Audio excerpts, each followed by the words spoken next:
Bugs 3 provided by GearBest.com. So thanks to GearBest for sending this to us for review. I definitely wanted to check this one out. This looked like an awesome brushless quadcopter, right around $100.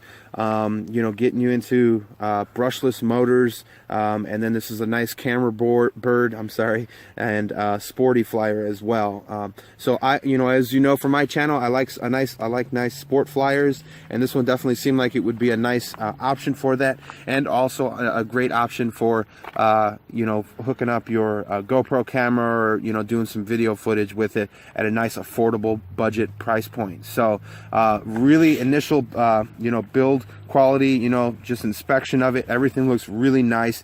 The plastics have a little bit of flex to it, which is good because you don't want too hard of plastics that will break. It seems really nice quality for what you're getting. Quadcopters in this price point, brushless motors around $100. If you've seen my channel, you've seen my XKs and whatnot on the channel. This plastic material is very different, but seems really nice. Seems really nicely put together.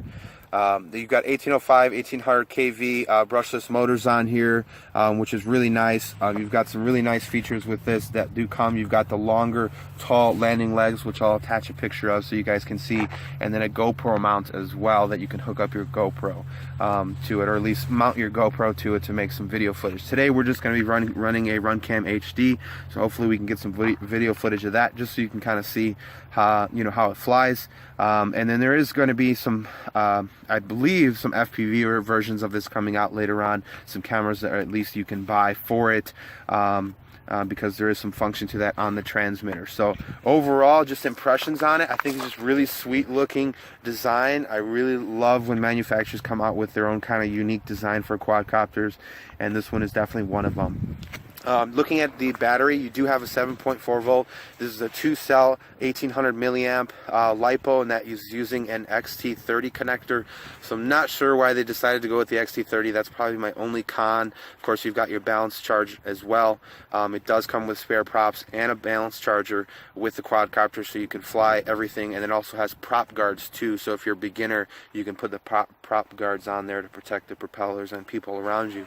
You definitely want to be careful with these motors because they are fast and they're a lot more powerful than the normal toy grade quadcopters with these brushless motors. So keep that in mind if you're a beginner and you're taking a look at this quad.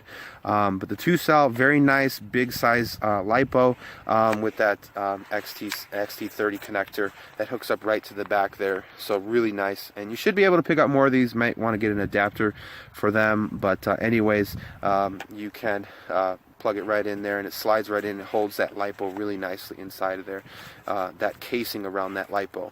I would say the only one con for me is the transmitter. I'm never a big fan of flying these very powerful brushless quadcopters with a very toy grade style transmitter. It feels okay, don't get me wrong. I don't think you should have any problems with it. But it's just a little concerning, that's all. With the transmitters like this, they typically don't get really good range, and if a beginner tries to go too far, keep that in mind. You definitely don't want to lose reception with the quadcopter this powerful. So anyways, let's go ahead and take it up for a flight. I'm gonna go ahead and see, hopefully we can get some RunCam footage here. I've been having a little bit of issues with my RunCam, so we'll try here and try to get some video footage for you guys. Just velcroed it down on the bottom very simply, but again, you can hook up your GoPro to it, no problem at all. And it looks like we're recording, so let's go ahead and set it. First thing you want to do is set it on a level surface here. First thing is you're going to want to turn on the transmitter with this one. So transmitter first, then you're going to plug in the quadcopter and let it on the surface. So you actually want to, I always recommend resetting the gyros with this one.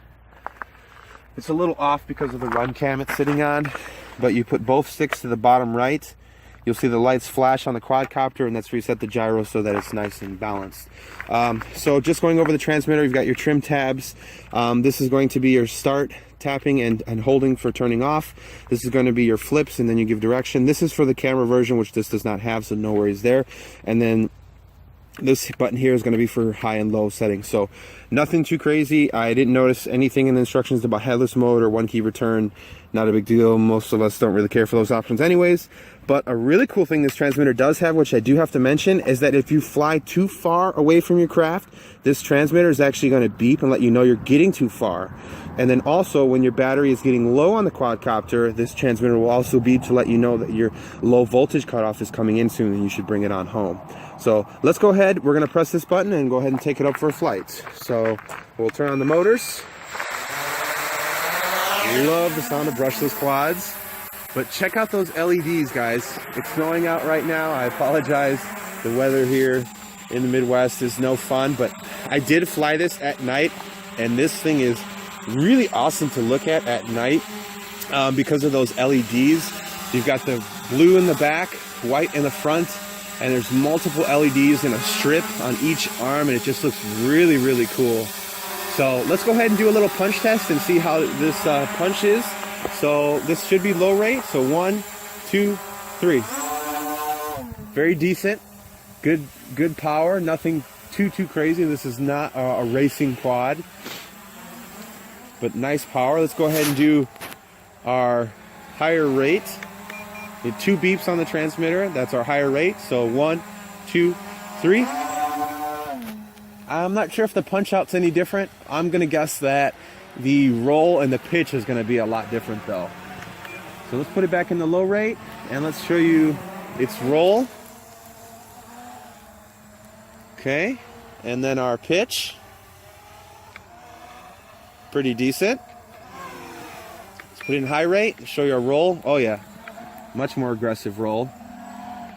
And for those who say that this isn't a sporty flyer, I definitely have to disagree. I think this thing has got some really good pitch and roll to it, and this would be a really good beginning brushless quad, I think, for some beginners, because it doesn't have altitude hold. You know, that's great to learn how to fly, but when you're flying a brushless quad or you're thinking about getting in the racing drones, the last thing you're going to want to think about is altitude hold. You need to learn how to fly and throttle management.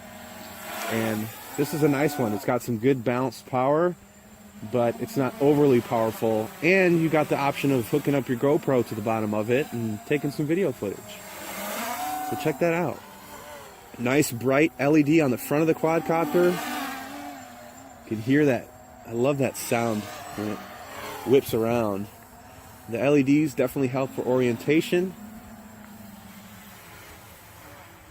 Just looking at it from the bottom of it, the LEDs do look very nice, and the shape of it help as well for orientation. Very nice sporty flyer. I think this is very nice for the power that it's got, and running a 2-cell. It's pretty awesome. It's really, the snow's really coming down right now. I'm hoping that we don't get a bunch of snow. And again, I want to say thanks to my wife standing here with me, recording this for you guys in the freezing cold. Let's see how smooth this can get for some video. So I'm going to put this on low rate and just take this up a little bit.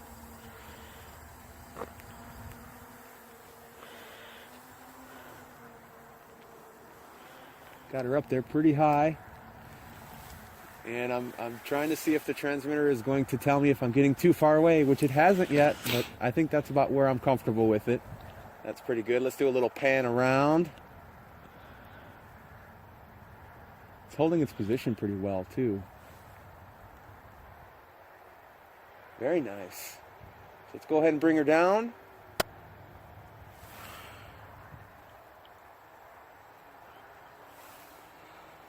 Kind of a slow descent. There we go. Very, very nice. It's got a very expected feel. You know, I'm a little unsure about this toy grade transmitter with such a powerful quadcopter, but it's doing very nice. It's got good feel to it. Let's take it in high rate here. I was in low rate. Look at that pitch angle on it. Wow. That's probably a little far out for you guys. Let me bring it a little bit closer. I don't like to try to fly these quadcopters too close with the brushless motors because they are dangerous. Check that out. Check that pitch out. bring it a little bit closer here. Check that out. So it sounds like we're reaching low voltage. Yep, we've got the LEDs flashing, the transmitters beeping. That is awesome. I like that. We'll see a little bit of flight reduction, time in flight with cold weather, so keep that in mind. Let's go ahead and bring her in for a landing. I like it. Let's go ahead and stop the motors. Hold it, and we've stopped it. So that's the new MJX Bugs 3 in the red. I like the red. I think that's really nice for visibility, and the LED on the front is sweet. So definitely recommend this one for anyone looking into getting a beginner brushless quadcopter without altitude hold. You want to have a little nice sporty flyer. Want to have something that you can do some video recording with a nice GoPro mount that comes with it. 2 thumbs up from the Flying Life channel. These quadcopters are getting better and better as time progresses. So they're listening to us, and they're doing a good job. So this is one of my first MJX quadcopters again.